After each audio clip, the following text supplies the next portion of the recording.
बिस्मिल्लाहिर्रहमानिर्रहीम। सो अब ये जो एक टॉपिक है न्यूक्लियोटाइड्स वाला, मतलब it never appears in exams या रेयरली अपीयर्स इन एग्जाम्स। अब इसमें क्या है कि आपको जो एक चीज याद करनी है कि प्योरीन्स बेसिकली जो होती हैं आपकी बॉडी में, उसका निमोनिक बहुत अच्छा फर्स्ट एड में है कि purines pure as a gold, as a gold. मतलब ये कि इसमें हमारे पास जो आर्जिनिन और गवानीन है, ये दोनों प्योरीन्स हैं, और जो पायरामिडीन्स है उसमें कट का निमोनिक है। मतलब साइटोसिल हो गया, यूरेसिल हो गया, थायमीन हो गया, थाइमिडीन हो गया। अब आपके पास ये आपने याद रखना है as gold, pure as gold में प्योरीन्स आती हैं, और बाकी जो तीन आती हैं कट में, मतलब हमारे पास साइटोसोल हो गया, यूरिसिल हो गया, थाइमिडीन हो गया, ये सब पायरामिडीन है। अब इसको सिंपल कैसे आपने रखना है, दिस डायग्राम। अब इसमें आपसे कोई एमसीक्यूज नहीं, ये नहीं आएगा कि आप एंजाइम्स का नाम बताएं, you just focus over diagram की this is a pyrimidine synthesis, और जो आपके पास लेफ्ट साइड है ये प्योरीन की सिंथेसिस है। ये जो राइबोस 5 फास्फेट है, इसको इस वक्त आप अपने जहन में रखें। अभी मैं आपको एक बड़ी पिक्चर दिखाऊंगा कि ये this is coming from glucose. Basically जो आप ग्लूकोज खाते हैं, ये राइबोस 5 फास्फेट वहां से ही आता है। दिस इज का de novo synthesis of basically nucleic acids की। इसको डिनोवो सिंथेसिस का पाथवे कहा जाता है। इसमें से एक एमसीक्यूज आता होता है लीच-न्यान सिंड्रोम का, तो वो आपका आपका कवर कैसे होगा वो मैं आपको आगे बताता हूँ। अब प्योरीन सिंथेसिस में जो आपने बात याद रखनी है कि आपके पास भी जो प्योर एज गोल्ड बन रहे थे, तो उसमें एक स्टेप आता है जिसपे हमारे पास सिक्स mercaptopurine और azathioprine ड्रग जो है वो एक्ट करती हैं। और now what is most important for you to appear in those who are appearing in FCPS, for example अगर आप आगे आपने एमआरसीपी में अपीयर होना है, तो एजाथायोप्रीन के हवाले से एक एमसीक्यू जो कि आपको पता होना चाहिए, क्या एडवर्स इफेक्ट है आपके ख्याल में ऐसा थायोप्रीन का। आप लोगों ने साथ साथ टाइप करना है so that you actively participate, आप लोगों का भी पता चले और फिर आपको न, पता चले कि हम लोग कितना सीख के जा रहे हैं। अच्छा, एजोथायोप्रीन का जो मेटाबॉलिज्म होता है वो आपने याद रखना है, थायोप्योरीन मिथाइल ट्रांसफरेज, टीपीएमटी एंजाइम होता है, ये इन्वॉल्व होता है इसके मेटाबॉलिज्म में। जिन लोगों को भी आपने एजोथायोप्रीन पे शिफ्ट करना है, इस एंजाइम की बेस लाइन एक्टिविटी देखी जाती है। ठीक है, बेस लाइन एक्टिविटी। अब कुछ लोग पाकिस्तान के अंदर इस एंजाइम बेसिकली टीपीएमटी, ठीक है, थायोप्योरीन मिथाइल ट्रांसफेर को डेफिशिएंट होते हैं। तो जब उनको एजाथायोप्रीन की दवाई स्टार्ट की जाती है, तो क्या होता है कि उनकी बॉडी में एजाथायोप्रीन बिल्डअप होती है, वो मेटाबोलाइज ही नहीं होती, और पैन साइटोपीनिया डेवलप होता है। This is MCQs which tend to appear in exam. ठीक है, ये आपको कहीं भी एसके में रेयरली मिलेगा, हो भी सकता है कि, लेकिन ये आपको एग्जाम में आ सकता है। So azathioprine is purine synthesis पे। Now coming to the pyrimidines, what you need to remember basically, ये आप देखें पायरामिडीन्स, आपको पता है मैंने आपको तीन नाम बताए थे, क्या क्या बताया था, कट, CUT कट। तो दिस इज CTP, मतलब के साइटोसिल ट्राइफॉस्फेट, आपको इतना याद रखने की जरूरत नहीं है, बस थाइमिडीन है और यूरेसिल बन रहा था। अब इसमें जो बात याद रखनी है कि ये जो थाइमीन बन रहा है बेसिकली, तो थाइमीन में बनने के दौरान एक आपने एक तो ड्रग याद रखनी है, कौन सी ड्रग थाइमीन की सिंथेसिस को रोकनी है, 5-फ्लोरोयूरेसिल। एक और बात आपको ये पता चली कि थाइमीन के सिंथेसिस में फोलेट यूज होता है। एंड यू ऑल नो कि अगर मैं आपसे कहूँ मुझे कोई दवाई का नाम बताएं जो रोमाटोलॉजी में यूज होती है और फोलेट की डेफिशिएंसी कराती है, तो all of you will come up with this name, methotrexate. But you should be knowing कि ट्राइमीथोप्राइम, ट्राइमीथोप्राइम किस मकसद के लिए यूज होती है, एनीवन? कमेंट सेक्शन में आपने टाइप करना होगा सो दैट आई नो कि आप लोग स्लीप नहीं कर रहे हैं, वैसे स्लीपिंग का टाइम भी नहीं है। एंटीबायोटिक है, गुड। तो and for you assembly this is a pet question for trimethoprim के, वो आपको एक सिनेरियो देंगे, एक पेशेंट आया यूटीआई की कंप्लेन के साथ है, अभी उसका पोटेशियम रेस्ट आ गया and the GP has prescribe him some sort of antibiotic. तो ट्राइमीथोप्राइम का एक एडवर्स रिएक्शन क्या है कि बॉडी में पोटेशियम के लेवल्स बिल्ड अप करती है। किस ब्रांड नेम के साथ ट्राइमीथोप्राइम आ रही है पाकिस्तान में, एनीवन? कॉमन ब्रांड नेम, सबसे पुराना ब्रांड नेम जो यूटीआई को ट्रीट करता था,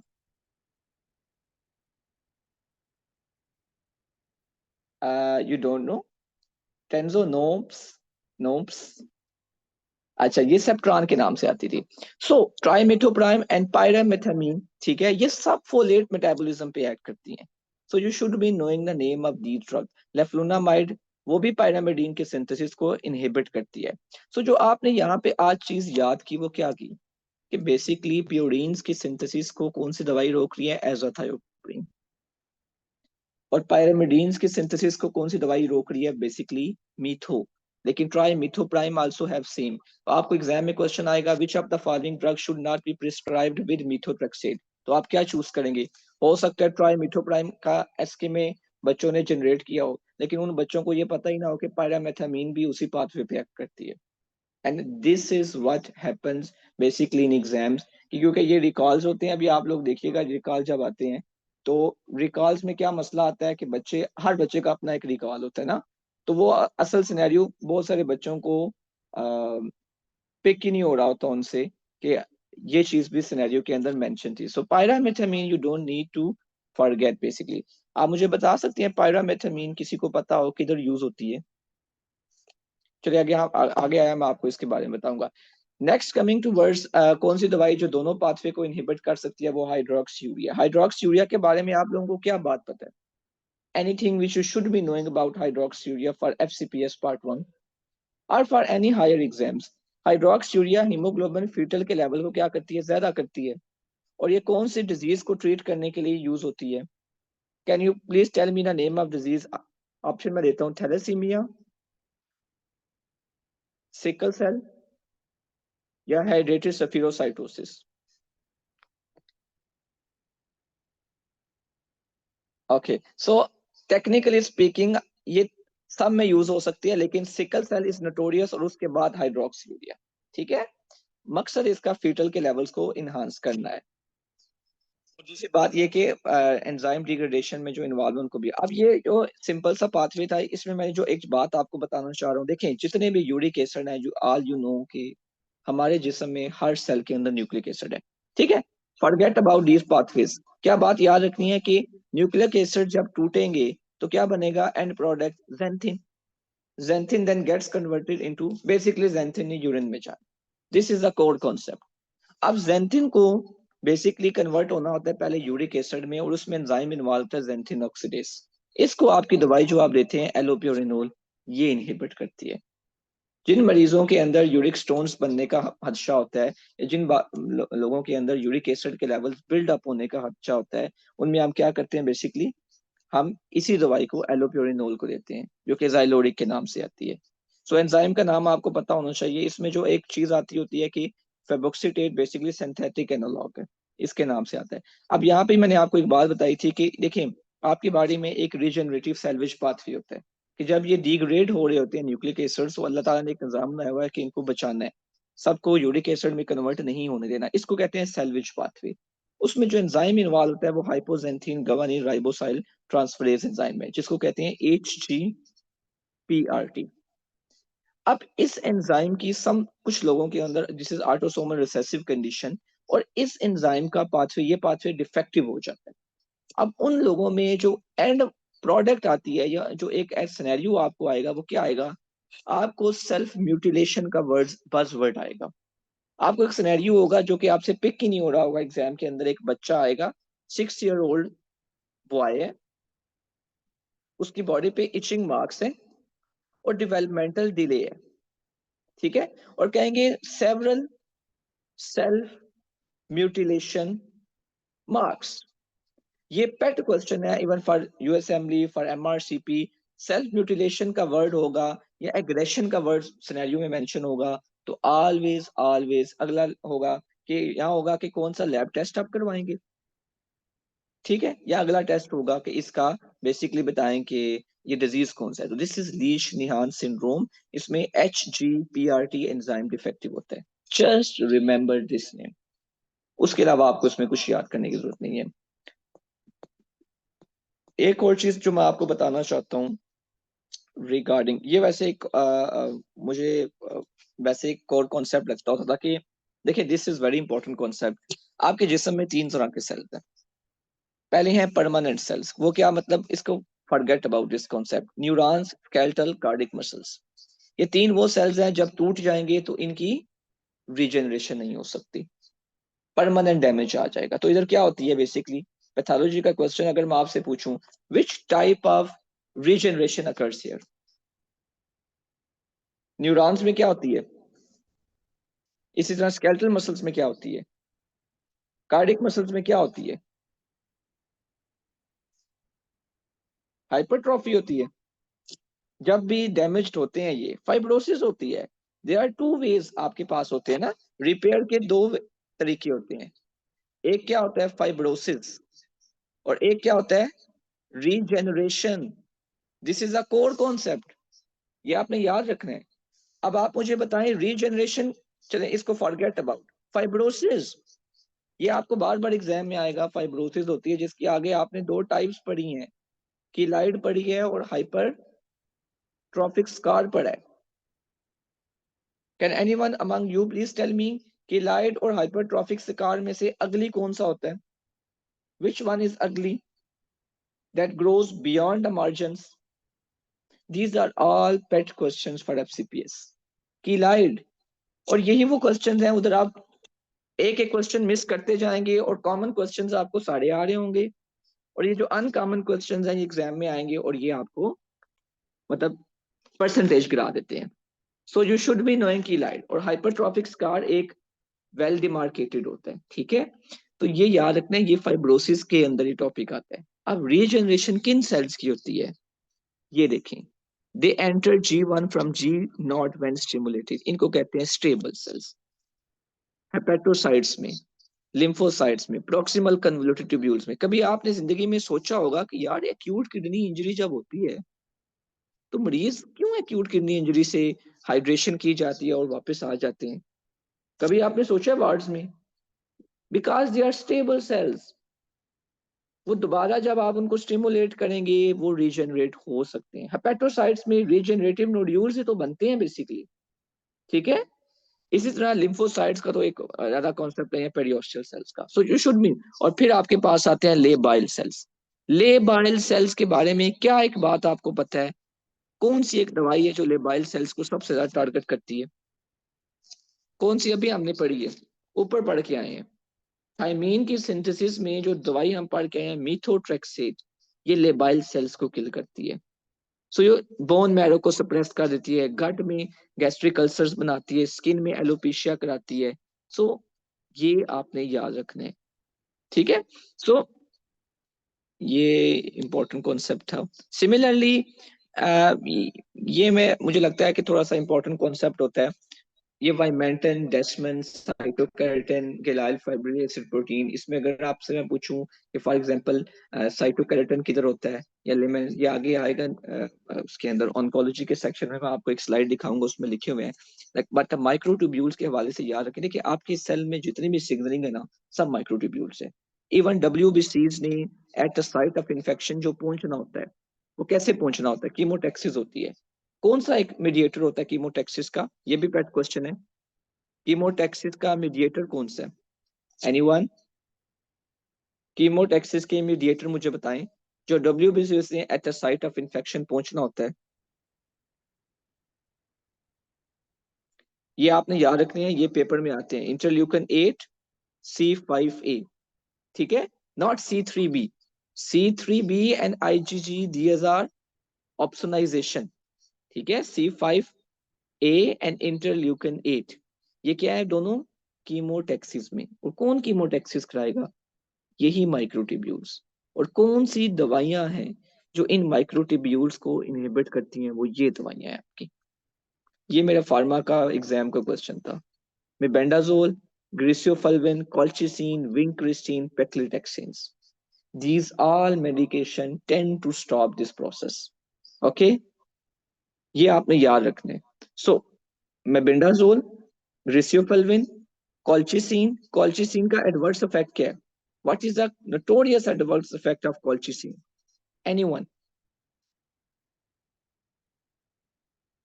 कॉल्चिसिन का एक एडवर्स इफेक्ट जो कि एग्जाम में आपको आ सकता है वो क्या है? पेट, डायरिया, ठीक है। सिमिलरली विंक्रिस्टीन, विनब्लास्टीन का आपने याद रखना है, इनके बारे में क्या है कि ये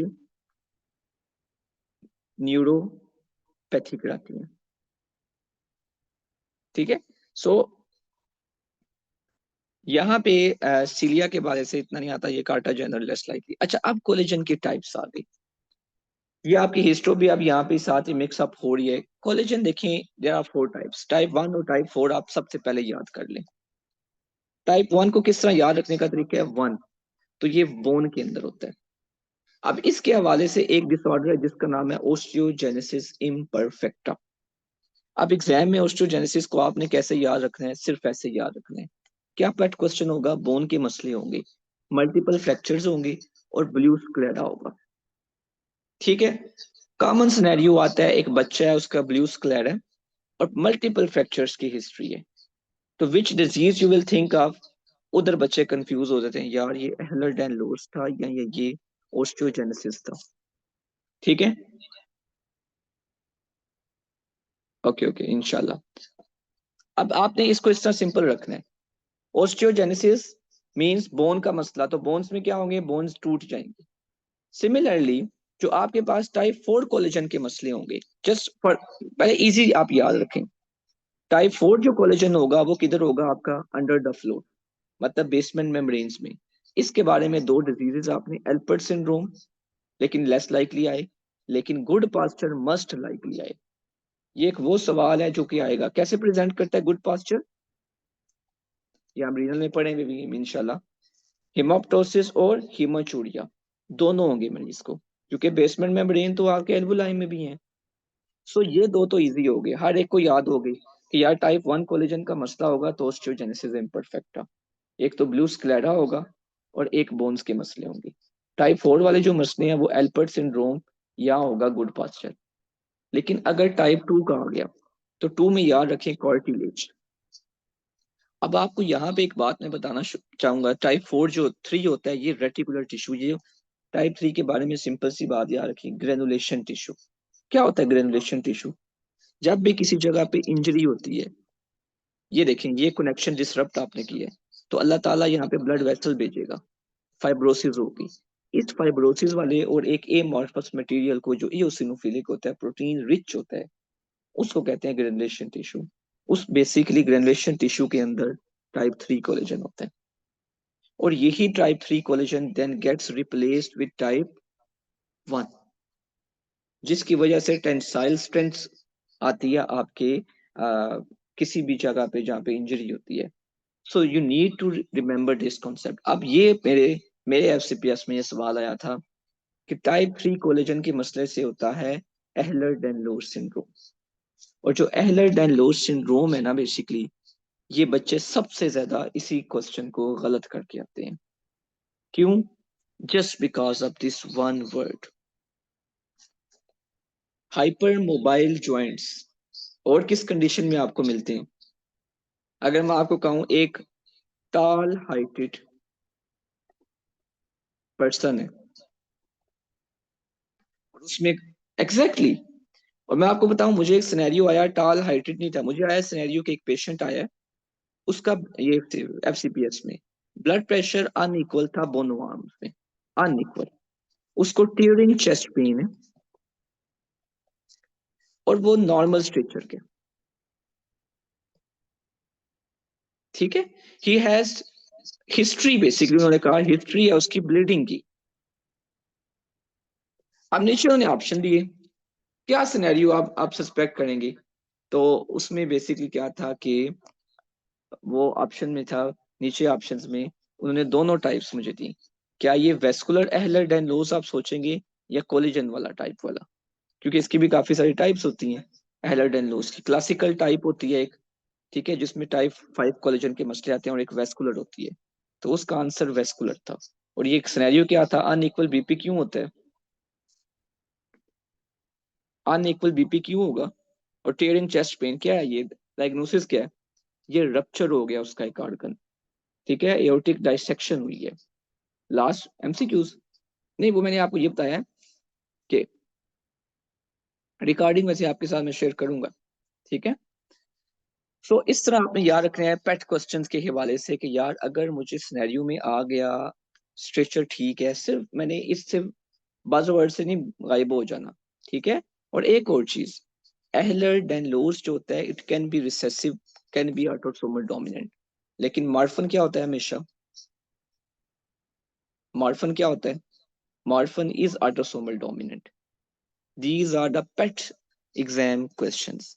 अब हम आते हैं टाइप, मैं जो आपको बता रहा था आगे, कि ग्रेनुलेशन टिश्यू जो होता है वो मैं आपको बात बताई है, टाइप 3 कोलेजन रिप्लेस्ड हो जाता है टाइप 1 कोलेजन के साथ। किसी भी जगह पे जो सॉफ्ट टिश्यू बन रहा होता है वो फिर उसमें स्ट्रेंथ आती है। ठीक है, तो टाइप 1 जो होता है ये बेसिकली, ये देखें ना, लेट वुंड रिपेयर। यही वो चीजें हैं जो बच्चे जिन्होंने फर्स्ट एड पढ़ ली होती है, आखिर में भी ऐसे भी आप पढ़ लेना तो यकीन करें आप एग्जाम पास कर जाते हैं। दीज आर द फ्यू, मतलब मैं समझे कि pet things and due to which I felt के crash course should be there, कि जिसको एक बंदा आपको 1 घंटे में थोड़ा सा पढ़ाए और आपकी ये वाली चीजें कवर हो जाएं जो मिसलेनियस आनी है। रफी तो आपने वैसे ही पढ़ लेनी है, एसके आपने वैसे ही पढ़नी है, तो आपका एक माइंड इस तरफ जाए। अब यहाँ पे मैं आपको एक बात बताऊं कि जो आपको क्वेश्चन किसी भी जगह नहीं मिलेगा, किसी बुक ने इसको डिस्कस नहीं किया हुआ, और वो क्वेश्चन क्या है, वो है आपके कार्टिलेज के टाइप्स। आपकी बॉडी में जॉइंट्स की टाइप मुझे बताएं कितनी टाइप्स होती हैं। जॉइंट्स 2 टाइप्स की होती हैं, एक होते हैं जिनमें कैविटी होती है और एक होते हैं जिनको साइनोवियल कहते हैं। दूसरे साइनोवियल जॉइंट्स नहीं होते जिनको सिनार्थ्रोसिस कहते हैं, मतलब जिनके अंदर कैविटी नहीं होती। अब उसमें आपके पास 2 तरह के जॉइंट्स होते हैं, एक होते हैं कार्टिलेजिनियस जॉइंट्स और एक होते हैं फाइब्रस। ये आप लिख लें साथ साथ कि जॉइंट्स की, एक होते हैं फाइब्रस जॉइंट्स, एक होते हैं कार्टिलेजिनस जॉइंट्स। जो फाइब्रस जॉइंट्स होते हैं ये आपकी बॉडी के अंदर समझ लें कि ये वो जॉइंट्स हैं। इसकी एग्जांपल क्या है, एक एग्जांपल है सिंडिस्मोसिस, कि यहाँ पे फाइब्रस का मतलब यह है कि इन 2 जॉइंटों के दरमियान फाइब्रस टिश्यू पड़ा हुआ है, कार्टिलेज नहीं पड़ा हुआ। कार्टिलेज का लफ्ज ही मैंने भी नहीं बोला। लेकिन जो कार्टिलेजिनियस जॉइंट्स हैं इनमें बेसिकली जो टाइप्स होती हैं, एक होती है सिनकंड्रोसिस और एक होती है सिम्फाइसिस। अब सिम्फाइसिस जो बेसिकली होता है, यहाँ पे आपका पड़ा हुआ होता है फाइब्रस कार्टिलेज। अब मैं इसको ना हाईलाइट करता हूँ फिर आपको ये क्लियर होगा।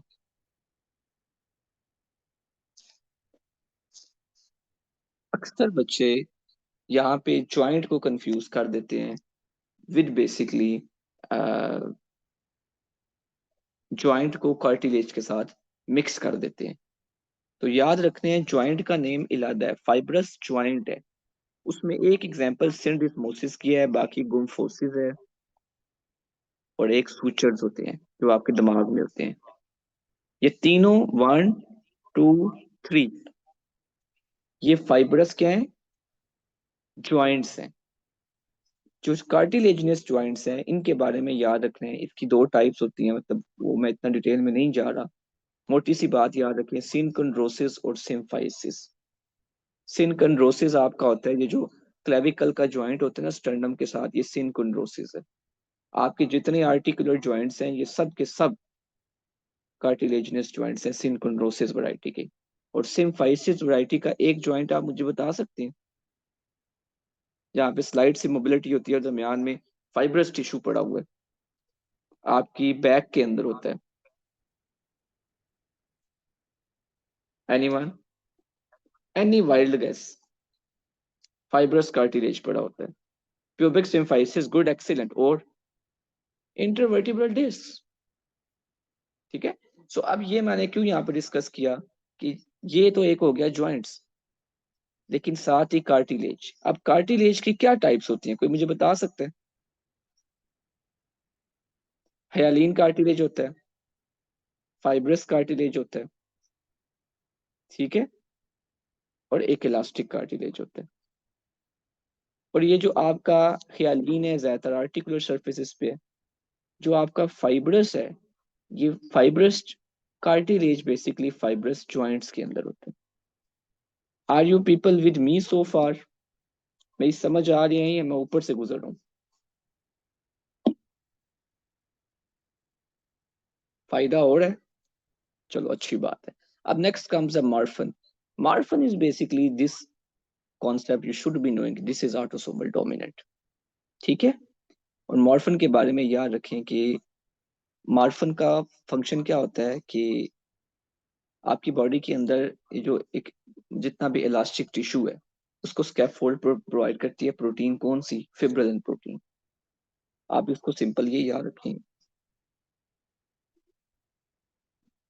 ये जो स्कैफोल्ड जिसके ऊपर सब कुछ हुआ ना, ये दरमियान में फिब्रिलन प्रोटीन थी।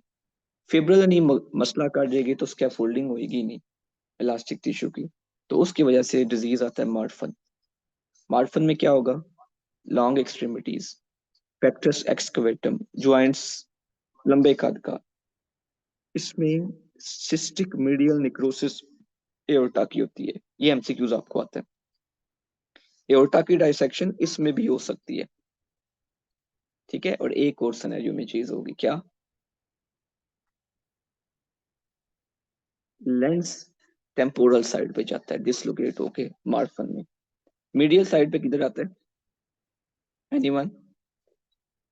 किस कंडीशन में लेंस डिसलोकेट होके मीडियल साइड पे आता है?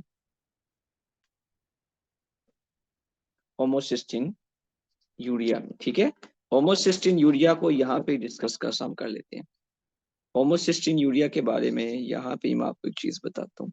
होमोसिस्टिन यूरिया जब भी आपको एग्जाम में आएगा ना, आपने सिर्फ मेरी ये वाली बात याद रखनी है, जस्ट आपको होमोसिस्टिन यूरिया में कभी मसला नहीं होगा। ओप्स, लगता है बहुत आगे था। खैर, होमोसिस्टिन यूरिया, चले मैं उसको यहाँ पे बता देता हूँ क्योंकि दिस इज वेरी इंपॉर्टेंट, वैसे इसे अब मैं बहुत आगे आ गया इसके लिए। ओप्स,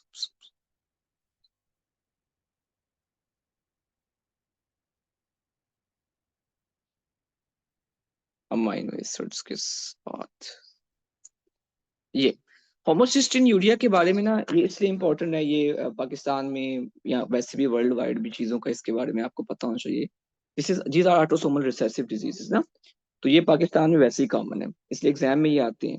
होता क्या है कि होमोसिस्टिन यूरिया के दो पाथवेज हैं, एक में इसने कन्वर्ट होना होता है होमोसिस्टीन ने सिस्टीन के अंदर, और एक पाथवे है जिसमें होमोसिस्टीन ने मिथ्योनिन में कन्वर्ट होना होता है। अब मैं आपसे एक सवाल पूछूं कि मुझे एक बात बताएं, आप लोगों को सबको ये बात पता है कि एमसीवी अगर रेज्ड हो तो आप क्या दो कंडीशन सोचते हैं?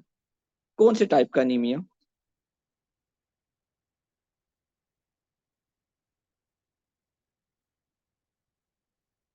मेगालोब्लास्टिक। अच्छा, मैं अगर आपको कहूँ मेगालोब्लास्टिक अनीमिया में दो होते हैं ना, one is B12 and other is a folic acid, तो आपको ये बात पता है इन दोनों के अंदर होमोसिस्टीन के लेवल्स क्या होते हैं? दोनों में ज्यादा होते हैं, ये बात याद रखनी है। लेकिन क्या चीज डिफरेंशिएट करती है फोलिक एसिड को B12 से? What differentiate between two? क्योंकि आपको मैं ये बात इसलिए बता रहा हूँ, अक्सर बच्चे फोलिक एसिड और B12 की डेफिशिएंसी में यही याद रख के बैठे होते हैं कि होमोसिस्टीन डिफरेंशिएट करते हैं। नो, होमोसिस्टीन तो दोनों में ज्यादा होगा, क्योंकि इस पाथवे के अंदर आप ये देखें B12 भी यूज हो रहा है, इसी पाथवे में आपका वाइट फोलिक एसिड भी यूज होगा। साइंस नहीं मैं पूछ रहा, मैं आपसे लैब्स टेस्ट पूछ रहा हूँ। लैब्स में कौन सा टेस्ट करवाएंगे? मिथाइल मेलानिक मेलानिक एसिड के लेवल्स करवाए जाते हैं। वो लेवल्स अगर रेज आएंगे तो B12 की डेफिशिएंसी है, अगर नहीं आएंगे तो फोलिक एसिड है। ओके, अब यहाँ पे ये बात याद रखें कि होमोसिस्टिन, इसीलिए होमोसिस्टिनीमिया में दूसरी कंडीशन होमोसिस्टिनीमिया क्या है, खुद इटसेल्फ एथेरोस्क्लेरोसिस कराता है। तो अगर एक मरीज को फोलिक एसिड की कमी है या एक मरीज को B12 की कमी है, तो क्या होगा? होमोसिस्टीन के लेवल बिल्ड अप होंगे। तो आपने देखा होगा कार्डियो के वार्ड्स के अंदर अक्सर कंसल्टेंट यंग पेशेंट आता है तो उसको कहते हैं फोलिक एसिड की टैबलेट शुरू करा दे। आप कहते हैं फोलिक एसिड इधर क्या कर रहा है? So basically they are giving folic acid for this. और सिमिलरली होमोसिस्टीन का दूसरा पाथवे जो कि आपको सिर्फ एग्जाम के लिए पता होना चाहिए कि इसका एक पाथवे है सिस्टाथायोनिन डेफिशिएंसी, जो कि कंजेंटल होती है। ये प्रेजेंट कैसे करता है? ओस्टियोपोरोसिस से। इसमें भी मार्फेनाइड हैबिटस होता है। इसमें लेंस जो होता है वो नीचे की तरफ डिसलोकेट होके आता है, ठीक है। इसमें स्ट्रोक हो सकता है, इसमें MI यंग कंडीशन में हो सकता है, इसमें भी इंटेलेक्चुअल डिसेबिलिटी भी होती है, ठीक है। So, ये कुछ प्रैक्टिस के हवाले से आपको बातें बताऊं। Now comes towards the most important concept which I think सो। आज मैंने क्वेश्चन में ग्रुप में भेजा था, अक्सर बच्चों ने उसको गलत ही किया है। देखिए, आपके अमाइनो एसिड्स पहले ना ये वाली पिक्चर ले लें, मैं जितने भी मैंने इवन यू असेंबली अल्हम्दुलिल्लाह दिया, एमआरसीपी दिया, एमआरसीपी पार्ट 1 पार्ट 2 दोनों के अंदर मैंने इस टेबल को देख के जाता था। और आज मैं आपको भी वही टेबल्स करा रहा हूँ जो मैं अपने एग्जाम्स में देख के गया हूँ और मुझे उनसे फायदे हुए हैं। मेरे से अक्सर बच्चे पूछते हैं कि हम फर्स्ट एड को कितना पढ़ें, कैसे पढ़ें, तो मैं उनको फिर आगे से सिर्फ यही जवाब देता हूँ कि फर्स्ट एड को हिकमत से पढ़ना होता है, दैट्स इट। फर्स्ट एड को आप अन्यवाद शुरू हो जाएंगे तो आपको समझ ही नहीं है, क्योंकि इसका कोई एंड पॉइंट नहीं है। आपने इसको ये देखें, phenylalanine gets converted into epinephrine, this is the most important concept कि फिनाइल एलानिन से एपिनेफ्रिन बनता है। एक और बात समझ आई कि फिनाइल एलानिन पहले टायरोसिन में कन्वर्ट होता है, टायरोसिन से थायरोक्सिन बनता है। मेरी बात समझिए आप। इसी से डोपा बनता है और उसी से डोपा से आगे मेलानिन बनता है, पिगमेंट बनता है। इसी से आपका डोपामीन बेसिकली बनता है, डोपा से। और इसी से आगे जाके नॉर एपिनेफ्रिन और एपिनेफ्रिन दोनों बनते हैं। सो अब होता क्या है कि अब आपको एक बात याद रखने की यहाँ पे जरूरत है कि फिनाइल एलानिन हाइड्रोक्सिलेज की जब डेफिशिएंसी होती है तो डोपा भी नहीं बनता, डोपामीन भी नहीं बनता, नॉर एपी भी नहीं बनता, एपी भी नहीं बनता। तो होता क्या है, इंटेलेक्चुअली बच्चे डिसेबल हो जाते हैं, एल्बिनिज्म हो जाता है। क्यों? मेलानिन नहीं है। सिमिलरली उनकी बॉडी में फिनाइल एलानिन के डिग्रेडेड प्रोडक्ट्स इकट्ठे हो जाते हैं। सो that is the most important and the most critical concept in understanding कि जब भी फिनाइल एलानिन हाइड्रोक्सिलेज की डेफिशिएंसी होगी तो उस कंडीशन को कहते हैं पीकेयू, फिनाइल कीटोन यूरिया। उसमें सिम्टम्स, अब आपको मसला होगा, ये इंग्लिश आपको मसला करेगी कभी भी? आप नहीं, क्योंकि आपने कॉन्सेप्ट ले लिए। अब ट्रीटमेंट देखिए, मैं आपको सिंपल सी बात बताता हूँ कि अगर A is converted into B, the enzyme, बीच में कोई भी एंजाइम का नाम है एक्स और डेफिशिएंट है, तो अब बी तो बॉडी में नहीं ना बन रहा, तो बी क्या बन जाएगा? नेसेसरी चीज। ऐसी बात है ना? This is a core concept कि अब इन मरीजों के, आप देखिए ट्रीट कैसे किया है। इन मरीजों में आपने अवॉइड करने हैं हर वो चीज जिसमें फिनाइल एलानिन पड़ा हुआ है। आपने ए तो देना ही नहीं है, अलबत्ता आप बी दे सकते हैं। सारे इनबॉर्न एरर्स ऑफ मेटाबॉलिज्म में आप ट्रीटमेंट ऐसी ही देखेंगे। टायरोसिन हम दवाई में दे दें, फिनाइल एलानिन ना दें, आगे आप जाएंगे मैपल में उल्टी चीजें हो जाएंगी। So you don't need to rush towards treatment, you just need to know the concept. अब ये आपको समझ आ गया फिनाइल कीटोन यूरिया। अब हम आते हैं टायरोसिन का पाथवे होता है जिसमें वो कन्वर्ट होता है, टीसीए साइकिल में जाता है और एनर्जी प्रोड्यूस करता है। Energy is very notorious for brain. तो उसमें एंजाइम होता है होमोजेनेसिस ऑक्सीडेज। मैंने आपको हाइड्रोक्सिलेज दिया था और आपने सब ने एमसीक्यूज जिन्होंने सॉल्व किया सब ने हाइड्रोक्सिलेज को टिक किया। हाइड्रोक्सिलेज तो आंसर नहीं है, ऑक्सीडेज आंसर है। तो होमोजेनेसिस की जब भी डेफिशिएंसी होगी तो होमोजेनेटिक एसिड बनेगा।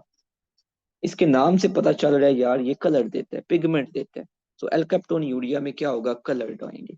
ये मेरे एमआरसीपी में भी सिनेरियो आया था और मेरे मैपल सिरप मुझे आया था एफसीपीएस में, एल्केप्टोन यूरिया मुझे एमआरसीपी में आया था। तो बिनाइन कंडीशन है, डिस्कलरेशन कराएगी, स्क्लेरा में भी यूरिन ब्लैक हो जाएगा एक्सपोजर पे। If I talk about urine, तो एफसीपीएस में यूरिन के हवाले से क्या सवाल आपको पता होने चाहिए? चले मैं आपको एक सिनेरियो देता हूँ, इसको इधर ही फिलहाल रोक लेते हैं। पहला सिनेरियो, चले एल्केप्टोन यूरिया, यूरिन का हो जाएगा डार्क ब्राउन। ओके, मैं आपको एक सिनेरियो देता हूँ। एक मरीज है जिसका यूरिन जो है वो रेड कलर का, क्या सोचेंगे आप?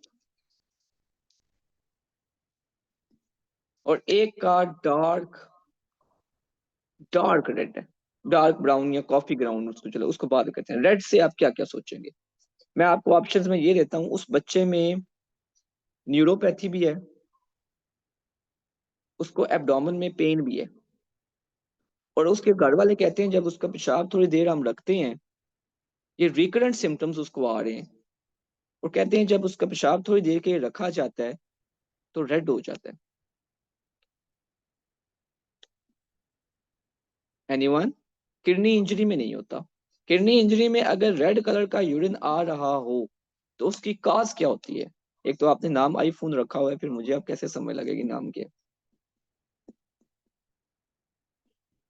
वो मायोग्लोबिनीमिया होता है, ठीक है। रेब्डोमाइलिसिस, एक्सीलेंट, ठीक है डॉक्टर बख्तावर, आपने बहुत अच्छा इसका जवाब दिया है। पोरफायरिया, कौन सा पोरफायरिया? एक्यूट इंटरमिटेंट पोरफायरिया, ठीक है। जो रेब्डोमाइलिसिस है, रेब्डो, उसमें आपका रेड कलर का यूरिन आता है। फिर इसी तरह एक और कंडीशन में आपको कहूं जिसमें पेशेंट को इन्फेक्शन होता है, वो ट्रेवल किया था फॉर एग्जांपल यूके से पाकिस्तान, उसको फीवर हो रहा है, उसकी स्प्लीन पैल्पेबल है, अब उसको डार्क कलर का यूरिन आना शुरू हो गया। What will you think of? आजकल इसका सीजन चल रहा है, ये कौन सी एक कंडीशन है जिसमें इन्फेक्शन के बाद यूरिन का कलर चेंज हो जाता है? डेंगी? नो। स्प्लीन इतनी बड़ी पैल्पेबल, एचपी ड्रॉप तो नहीं होता, platelets. Malaria, this is malaria. एक और कंडीशन चले मैं आपको बताता हूँ, ग्लाइकोजन स्टोरेज डिजीज है, उसमें यूरिन का कलर ब्लैक कब होता है? मसल ब्रेक डाउन होती है वो कौन सी कंडीशन है? ग्लाइकोजन स्टोरेज टाइप 4, उसमें भी यूरिन का कलर आपको रेड नजर आएगा। फिर एक और कंडीशन है जिसमें आपका पेशेंट आएगा पैनसाइटोपिनिया, और वो कहते हैं उस जब भी सुबह होता है तो पेरोक्सिस्मल नॉकटर्नल उसका यूरिन रेड होता है। ये कौन सी कंडीशन है?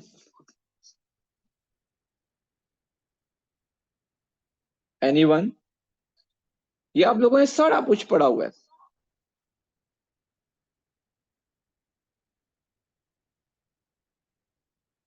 इस कंडीशन को क्या कहते हैं? Multiple myeloma? नो। एनीवन? सोचें, पैनसाइटोपिनिया के बाद मरीज कहे कि कभी कभी पेरोक्सिमल उसको यूरिन रेड कलर का आता है, सुबह के टाइम यूरिन जो होता है वो डार्क कलर का होता है। कौन सी एक कंडीशन में आप ये हिस्ट्री में ये चीज पूछते हैं मरीज से, और उनमें थ्रोम्बोसिस का रिस्क भी ज्यादा होता है? आपको पेट दे रहा हूँ नाम, आधा नाम तो मैंने लिख दिया है। PNH, paroxysmal nocturnal hemoglobinuria. So ये यूरिन के हवाले से आपने बातें याद रखनी है, ठीक है। Pigmentation is pet question for MRCP, for USMLE exams के लिए, ये तो स्पॉट डायग्नोसिस होते हैं, ठीक है। सो ये आपके पास रिकॉर्डिंग्स भी आ जाएंगी, आप उसमें दोबारा देख सकते हैं। So next come the maple syrup. The maple syrup is out of this picture. Maple syrup में alpha keto acid amino acid की जो ब्रांच चेन अमाइनो एसिड है उसकी डेफिशिएंसी होती है, बस ये बात आपने याद रखनी है। पेपर में आप मैपल को कंफ्यूज करते हैं एल कैप्टोन यूरिया के साथ, ठीक है। So that was regarding this pathway. अब एक और बात आपको पता चली कि ट्रिप्टोफैन ही कन्वर्ट होता है नियासिन में, और ट्रिप्टोफैन ही कन्वर्ट होता है सेरोटोनिन में। अब मैं आपको एक सिनेरियो देता हूँ, एक पेशेंट आया है, 45 एज है, उसका पेन सिस्टोलिक मर्मर है जो कि आपको राइट पैरास्टर्नल एरिया में नजर आया, सुनाई दिया, ठीक है। उसको फ्लशिंग होती है, उसकी चेस्ट में आपको वी सुनाई दी है, उसके यूरिन के अंदर 5-HIAA के लेवल ज्यादा है। ये डायग्नोसिस क्या है? What is this diagnosis? Anyone? ये क्या डायग्नोसिस है? एक पेशेंट जिसकी एज इतनी है उसमें टीआर का मरमर आ रहा है, ये ट्राइकस्पिड का होता है ना, पेनसिस्टोलिक मरमर राइट पेरिस्टर्नल एरिया में। दिस इज कार्सिनाइड, और कार्सिनाइड में क्या ज्यादा बन रहा होता है? सेरोटोनिन। और जब सेरोटोनिन ज्यादा बनेगा तो पाथवे सारा इस तरफ आ जाएगा। अब आपको एग्जाम में क्वेश्चन कैसे आएगा? यही सारा सवाल होगा, और पूछेगा कौन सा अमाइनो एसिड इन बच्चों में डेफिशिएंट होगा, कौन सा विटामिन सॉरी डेफिशिएंट होगा, तो आप क्या आंसर करेंगे? अगर मैं आपसे कहूँ विटामिन बी, B1, B2 या B3, तो आप आंसर क्या देंगे? What will be your answer? मेरी क्लास में इस वक्त 32 स्टूडेंट्स हैं। हर एक बच्चा टाइप करे, वरना मैं जो टाइप नहीं ना करेगा मैं उसको क्लास से ही निकाल दूंगा। इस क्वेश्चन का आंसर क्या होगा? कौन से विटामिन की डेफिशिएंसी होगी? B1, B2, B3? B2? Okay, सब टाइप करें ना, मुझे पता चले ना।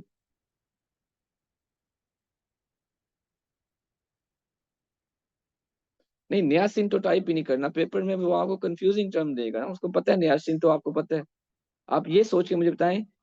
तो अब इसका निमोनिक मैं आपको बताता हूँ, इसका निमोनिक होता है टर्न। थायामीन जो होता है, थायामीन, वो B1 है। राइबोफ्लेविन B2 है। नियासिन क्या है? B3।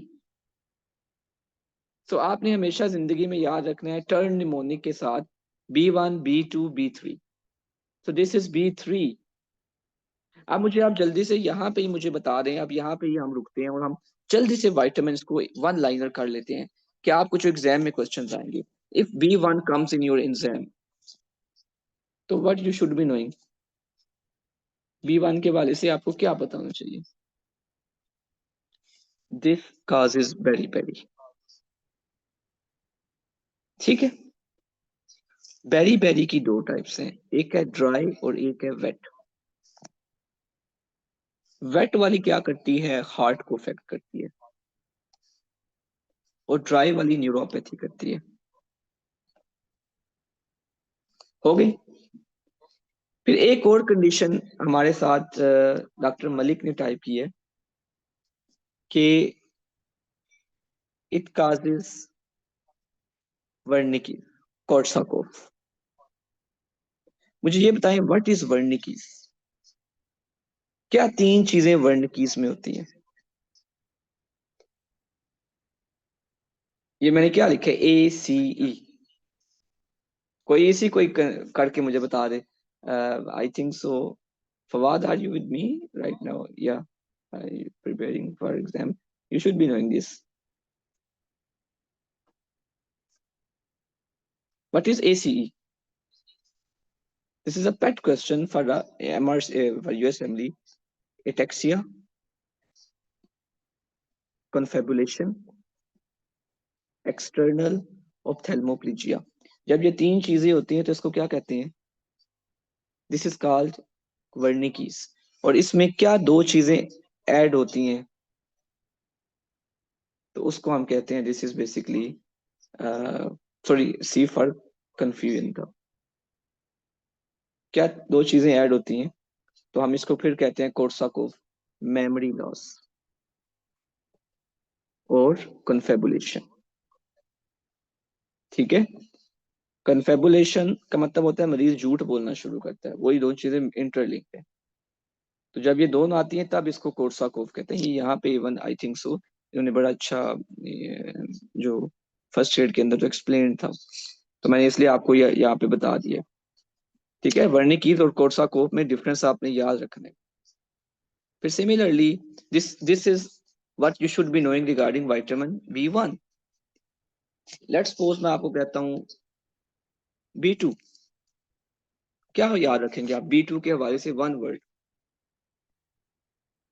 B2 के हवाले से वन वर्ड आप क्या याद रखेंगे? एनीवन? Corneal vascularisation. ठीक है। B3 के हवाले से क्या याद रखेंगे? प्लेग्रा।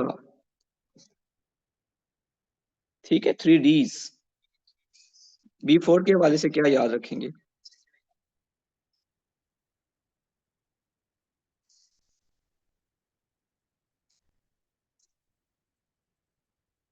B5 पहले हम कर लेते हैं। B5 बेसिकली एसाइल को है, पेंटोथिक एसिड है। B6 क्या करता है? पायरोडॉक्सिन। पायरोडॉक्सिन के बारे में एक MCQs क्या FCPS में आता है? कौन सी एंटी ट्यूबरकुलस ड्रग है जिससे पायरोडॉक्सिन की डेफिशिएंसी होती है? आइसोनियाजिड। ठीक है। सिमिलरली B7 के हवाले से क्या याद रखेंगे? Biotin. This is the only, मैं अक्सर बच्चों को कहता होता हूँ, ये दुनिया का वो वाइड वाइटामिन है जिसके ना दो रिएक्शन आपने याद करने हैं। ये मैं आपको बता भी देता हूँ, क्योंकि ये आपको आएंगे। ये आपसे अगर कोई कहे ना कि कौन से दो रिएक्शंस याद करने हैं किसी विटामिन के, तो वो बायोटीन के।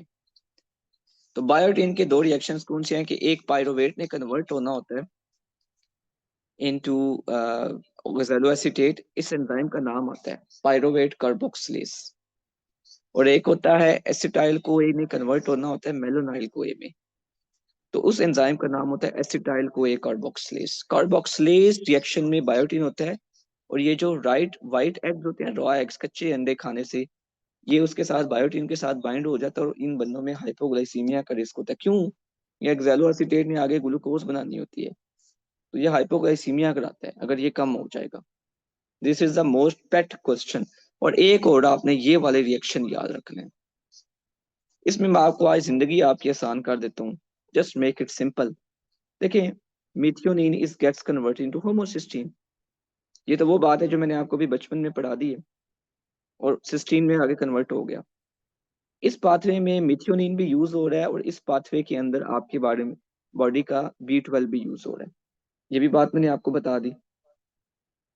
तो मिथियोनिन सिंथेज बेसिकली मिथियोनिन बनाएगा।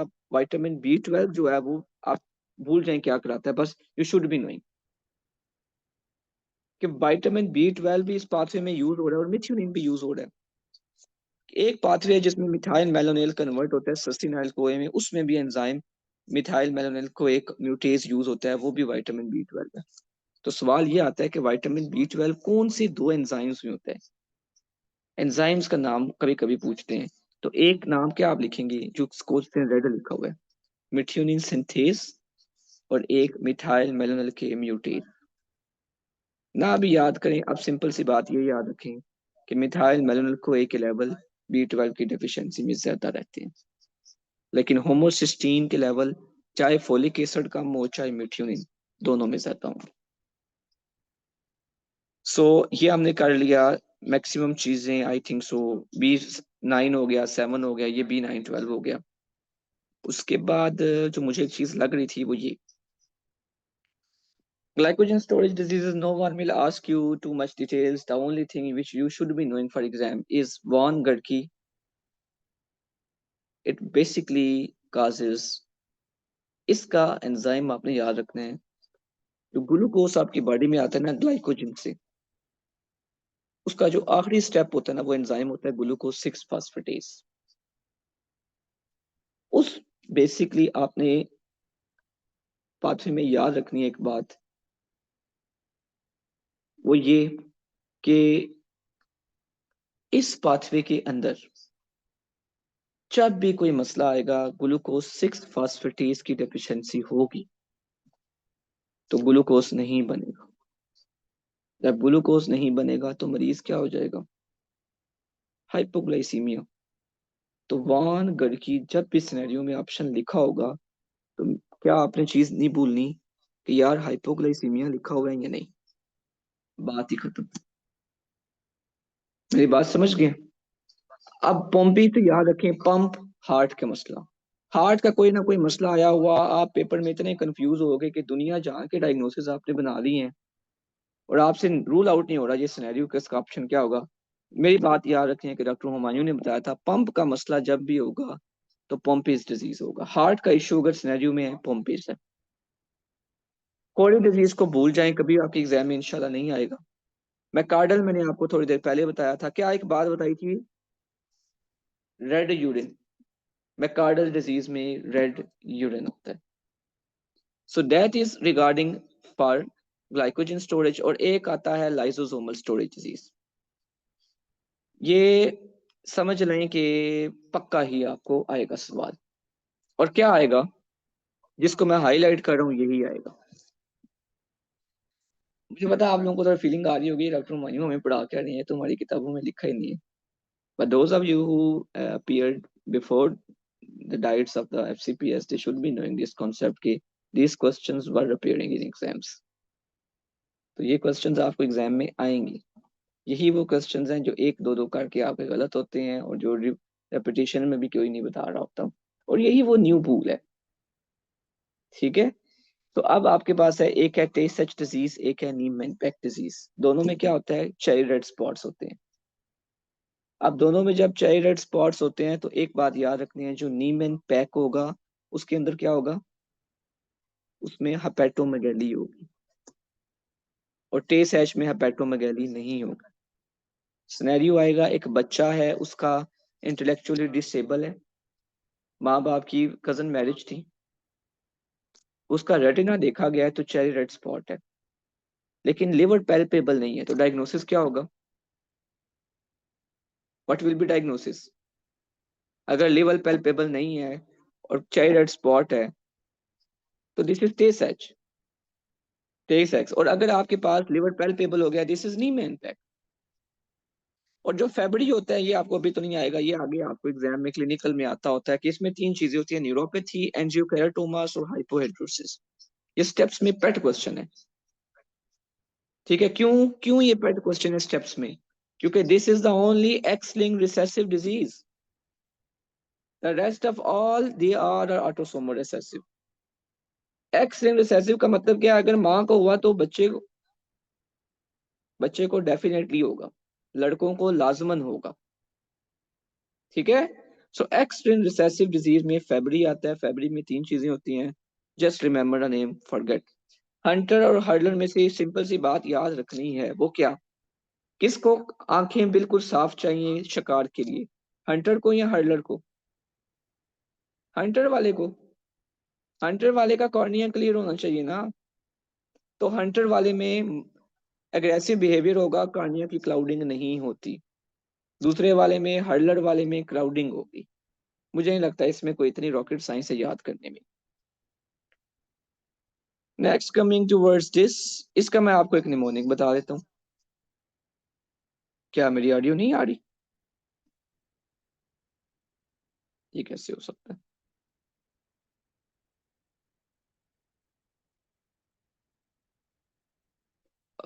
Okay okay.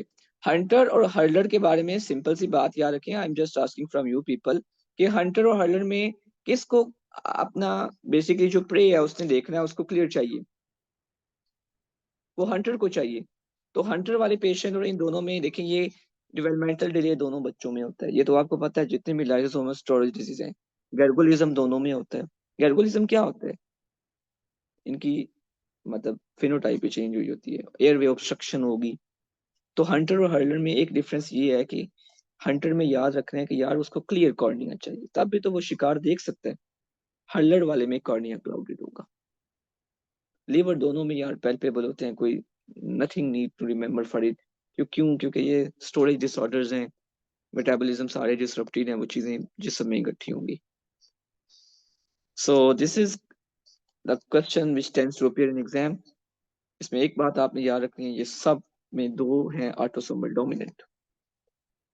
कौन कौन सा? टाइप 2 और टाइप 4।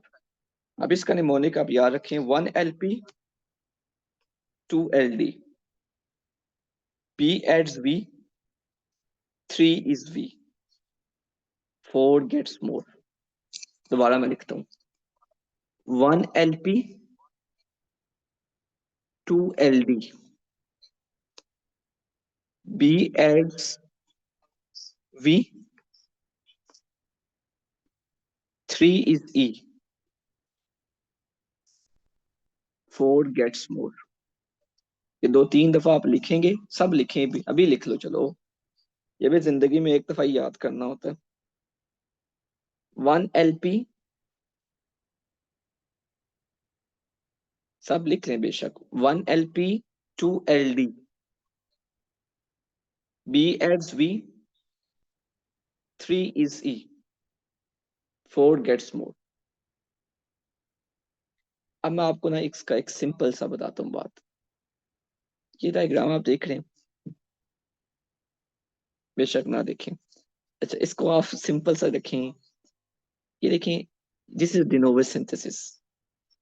कोलेस्ट्रॉल जब आपकी बॉडी में बनना शुरू हुआ, काइलोमाइक्रान्स आए, ये देखें एरर सारे इधर जा रहे हैं, और काइलोमाइक्रान्स के ऊपर एंजाइम ने किया हार्मोन सेंसिटिव लाइपेज। इस एंजाइम का काम मकसद क्या होता है कि फैटी एसिड को यहाँ से टैग्स के अंदर से निकालना। टैग्स क्या होते हैं? फैटी एसिड और डायसाइल ग्लिसरॉल। तो लाइपोप्रोटीन लाइपेज जब भी एक्ट करता है तो वो टैग्स में बेसिकली ब्रेक डाउन कराता है। बस ये आप बात नहीं याद रखनी है। तो काइलोमाइक्रॉन्स के अंदर टैग्स पड़े होते हैं। फिर आपके इंटेस्टाइन्स भी बेसिकली उन्हीं टैग्स को बाज़ औक़ात बैकअप करती हैं in the form of VLT. तो वीएलडीएल आपकी बॉडी से खुद बनाती है। फिर उसके साथ कुछ अल्लाह ताला ने इसके एपोलाइपोप्रोटीन B100 ऐड होते हैं। तो इसी के ब्रेक डाउन प्रोडक्ट्स हैं एलडीएल और आईडीएल। ये आपने याद नहीं रखनी। आपने बात क्या याद रखनी है कि यार एक एरो इधर आ रहा है और एक एरो इधर जा रहा है। रिनोवो सिंथेसिस से काइलोमाइक्रॉन्स होते हैं। आपसे क्वेश्चन आएगा कि जो आपकी बॉडी में for example sorry sorry exogenous exogenous tags किस में होते हैं? एक ऑप्शन होगा वीएलडीएल, एक होगा काइलो। तो आप किस में चूज करेंगे? एक्सोजिनस किस में टैग्स जा रहे हैं? ये देखें, जो खाना इसने खाया ये इंटेस्टाइन से आ रहा है। तो एक्सोजिनस टैग्स किस में होते हैं?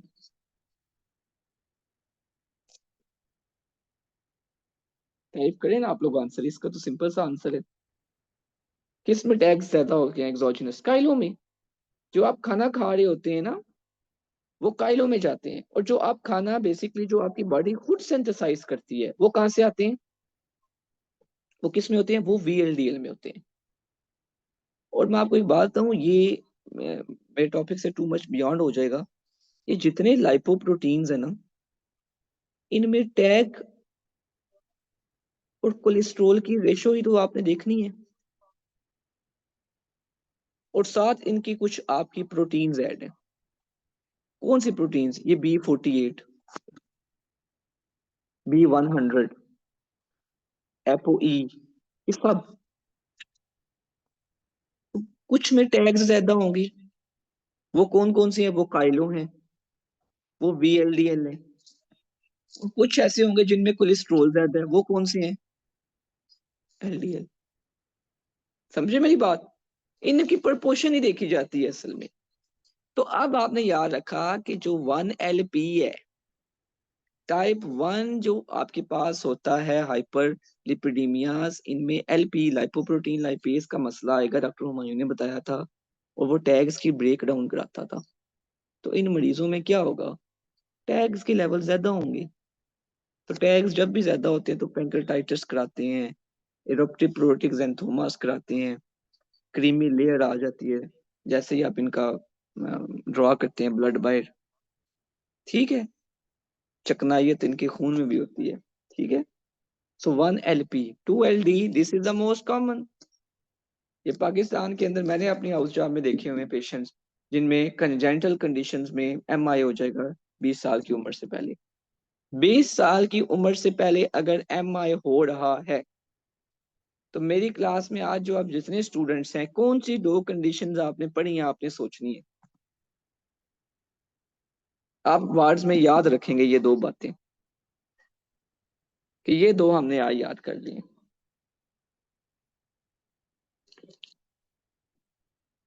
होमोसिस्टेनिमिया, ओ हुक्म तो मैंने पढ़ाई ही नहीं है। जी शाबाश। तो फेमिलियल हाइपर कोलेस्ट्रोलेमिया जो कि टाइप 2A है, जिसको मैंने कहा 2LD। और एक मैंने आपको होमोसिस्टेनिमिया बताया आज। ठीक है। 3B aids V। B aids V का मतलब क्या है? कि बी में VLDL ऐड हो जाता है। VLDL का मतलब होता है इसमें भी टैग्स ही रहते हैं। 3 वाले में एपोई आता है, ये कभी नहीं आपको पेपर में आएगा। 4 वाले के अंदर भी टैग्स ज्यादा होते हैं। तो पेपर में आपको या 2 वाला आएगा या 1 वाला आएगा। सो आई थिंक सो। जस्ट चले मैं एक और चीज आपको बता दूं, फिर मैं सेशन एंड कर देता हूँ आपके साथ। मैं एक चीज आपको आज के सेशन में बता देना चाहता हूँ, क्योंकि ये फिर मिसलेनियस बाद में आने ही नहीं है। मैंने कंसाइज फिर सेशन शुरू करने हैं। तो आई think so this should be the most important slide for all of you. You people enjoying so far?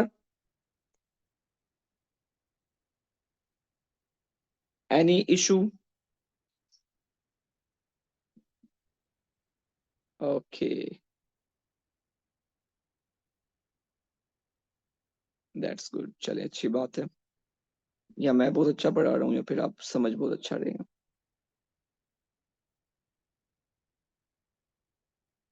काफी सारे मेरे हाउस ऑफिसर भी मेरी क्लास के अंदर हैं। अच्छी बात है। अच्छा, मैं ये जो स्लाइड है ना, for my exams I use to study this basically slide before exam. मैं अक्सर अपने कोलीग्स को भी कहता होता था कि if you study this slide ना, these few pages, inshallah you will never lose marks in embryology. अब होता क्या है कि देखिए, दिस इज सरफेस एक्टोडर्म। जो एक्टोडर्म होती है ना, उसमें एक सरफेस है, एक न्यूरल ट्यूब है और न्यूरल क्रेस्ट सेल्स हैं। ये तीनों एक्टोडर्म से आते हैं। I know you can't remember this, ठीक है, और no one can remember this. You just need to remember this कि यार जो क्रेनियोफ्रेंजियोमास होते हैं, रेथ के पाउच का मसला होता है, वो होती है एक्टोडर्म में, लेकिन वो सरफेस एक्टोडर्म होती है। वो न्यूरल ट्यूब का मसला नहीं होता। लेकिन जो न्यूरल ट्यूब के मसले होते हैं वो तो ब्रेन में मसले आएंगे। लेकिन ब्रेन का एक और मसला है जो कहाँ से आएगा, सरफेस एक्टोडर्म से, वो क्रेनियोफ्रेंजियोमा है। फिर आपने याद रखना है कि यार न्यूरल क्रस्ट सेल्स कहाँ कहाँ जा रहे हैं, तो आप देखेंगे यार ये तो हर जगह ही जा रहे हैं। Adrenal medulla, शॉम, endocrinal cushion sales, कल बोन्स। अब वो आपको सवाल क्या देगा, एड्रिनल मेड्यूला अगर है न्यूरल क्रस्ट सेल से, तो एड्रिनल कॉर्टेक्स कहाँ से है? कॉर्टेक्स जो होगी ये मीजोडर्म से होगी। ये नीचे लिखा हुआ है, ये नीचे किधर गया है ये, दैट्स इट। और फिर अगली बात आती है, मेसोडर्म याद रखें हर ब्लड वेसल बनाएगी, हर जगह को मेसोडर्म बनाएगी। बस अंदर वाली एक मैं आपको सिंपल सी बात बताऊं, ये एक है ना कवरिंग, ये इनर है और ये आउटर है। अभी ये आगे बड़ी अच्छी इसकी प्रेजेंटेशन आएगी फ्रेंजल पाउचेस के अंदर। तो वाइट वाली जो होती है वो सरफेस एक्टोडर्म बना रही होती है, दरमियान में मेसोडर्म होती है, और सबसे अंदर जो होती है वो एंडोडर्म। तो एंडोडर्म सारी लाइनिंग्स बनाती है। और parafollicular cells of thyroid, ये आपने याद रखना है, ये एंडोडर्म से आते हैं। ये कैसे आते हैं ये भी आगे आएगा। अब यहाँ पे आपने ये कुछ दवाइयां जो रेड हुई हैं, बस ये याद रखनी है, ये दवाइयां ऑटोटॉक्सिक हैं। Lithium tetra warfarin. आपको सिनेरियो आएगा, एक पेशेंट है, उसको डीवीटी है और वो प्रेग्नेंट है। क्या ट्रीटमेंट होगी उसकी, एनीवन? हाउस जॉब तो आप लोगों ने की है, देखे ही होंगे मरीज। What will be treatment? Low molecular weight heparin, ठीक है, तो उनको आप हेपरिन पे डालते हैं। आई वुड रेकमेंड कि आप लोग एक दफा इस स्लाइड से हो जाएं। डायज़ाइगोटिक ट्विंस तो सिंपल सी मेक सेंस की, दो एग्स होंगे, दो स्पर्म्स होंगे, तो दोनों की इलादा इलादा एमनियन और इलादा इलादा कोरियन होगी। लेकिन जो मोनोजाइगोटिक होते हैं ना, इनके मसले ही होते हैं। इनका मसला ये होता है, अगर तो इनकी क्लीवेज हो गई तो फिर तो, क्लीवेज नहीं होगी तो एक ही बच्चा होगा। लेकिन अगर क्लीवेज ना हुई, सॉरी अगर क्लीवेज होगी, तो इट डिपेंड्स अपॉन दैट उसकी क्लीवेज की स्टेज कौन सी है। इसका निमोनिक होता है स्कैब। स्कैब, स्कैब का मतलब यह है कि अगर डे 0 से 4 पे क्लीवेज होती है, वो दो में डिवाइड होता है, तो स्कैब सी का मतलब है कि उसमें it will be just like dizygotic twins, कि सेपरेट कोरियन और सेपरेट एमनियन होगा। ये थोड़ा सा इंफॉर्मेशन बेस्ड है, वो आपका ना नॉलेज चेक कर रहे होते हैं कितनी एम्ब्रियो आपको याद है। तो इसमें कोई इतना घबराने की जरूरत नहीं है कि यार अगर 0 से 4 में क्लीवेज होगी है जाइगोट की, तो जस्ट लाइक डायज़ाइगोटिक ट्विंस, कि दो स्पर्म्स और दो एग्स जिस तरह जस्ट लाइक दैट बिहेव करेगा। लेकिन अगर 4 से 8 वीक्स में गया है, तो स्कैब में ना, मैंने तो इसको ऐसे याद रखा था पेपर में, 4, 8, 12 ग्रेटर देन 12, ठीक है। अगर 4 से 8 डेज के अंदर क्लीवेज हो रही है तो फिर क्या होगा, सी। इन बंदों की जो कोरियान होती है ना वो एक होती है, लेकिन जो एमनियन होगा वो सेपरेट होगा, ठीक है। और अगर 12 वीक्स तक होती है, मतलब 8 से 12 वीक्स के दरमियान, तो एक का मतलब क्या है कि इनकी जो एमनियन होगी वो भी मिल जाएगी अब। तो मोनो एमनियोटिक, मोनो कोरियोनिक, अब बिल्कुल मिल गया। और अगर 12 हफ्तों के बाद हुई, 12 दिनों के बाद क्लीवेज, तो फिर क्या होगा, ये बच्चे जुड़े हुए पैदा होते हैं। तो इसमें एक दफा आप इससे गो थ्रू होंगे इंशाल्लाह, तो ये आपके लिए इजी हो जाएगा। अब ये aortic arteries, this is the most important, take a picture of this slide and just remember it. मैं आपको एक बात बताऊं, ये सबसे इंपॉर्टेंट स्लाइड है। क्या इसमें इंपॉर्टेंट है वो भी आपको बता देता हूँ, जिसको मैं टिक कर रहा हूँ। यूरेकस किसका रेमिनेंट है, आपको पता है? एमनियोटिक फ्लूइड कहाँ से आता है?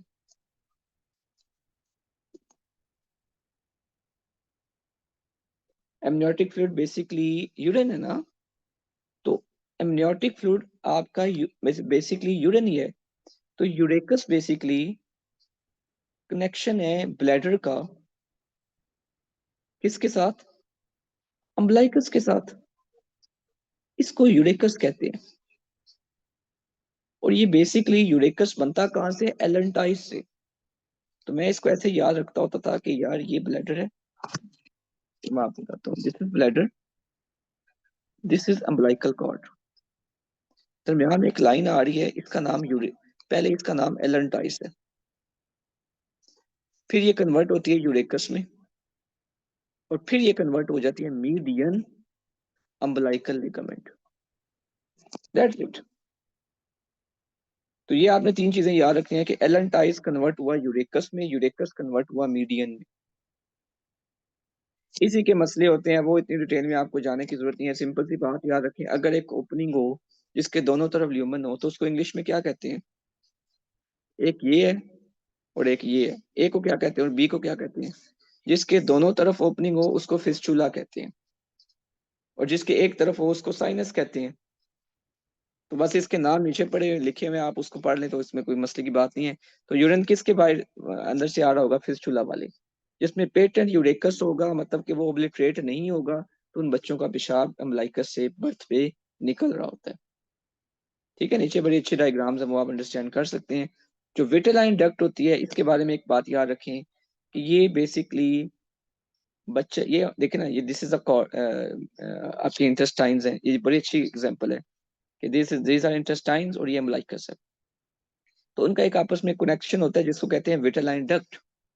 ये यहाँ पे यॉर्क सैक पड़ा होता है, उसके साथ आपकी मिड गट को कनेक्ट करती है ड्यूरिंग डेवलपमेंट।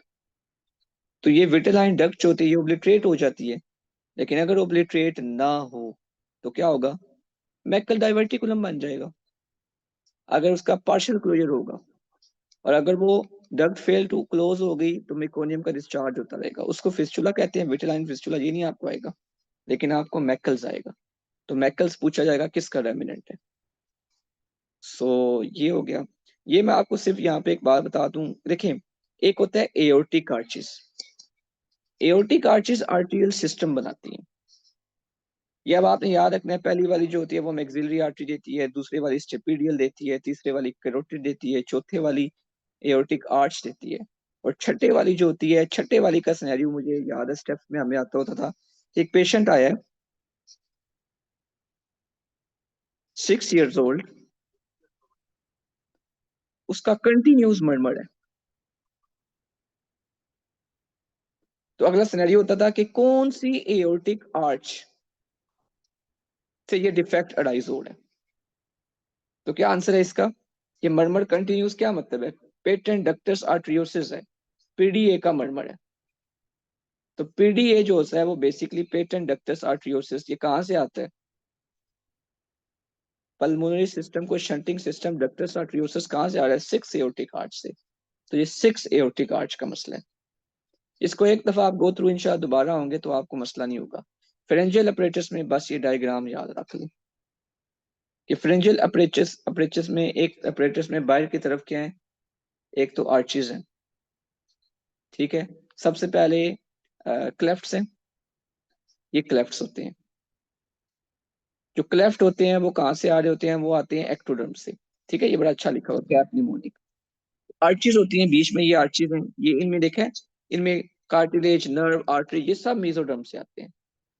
और जो अंदर पाउचेज होती हैं वो एंडोडर्म से। अब आपने ये थोड़ा सा बातें याद रखनी है, अच्छी बात है कर लें कि फर्स्ट आर्च से क्या क्या है। असल में आपने नर्व याद रखनी है कि पहली आर्च की नर्व सप्लाई मैक्सिलरी है, दूसरी की फेशियल है, तीसरी की और तीसरे की जो होती है वो 9th होती है, लेकिन जो 4th और 6th 5th होती नहीं है, इनकी बेसिकली वेगस होती है।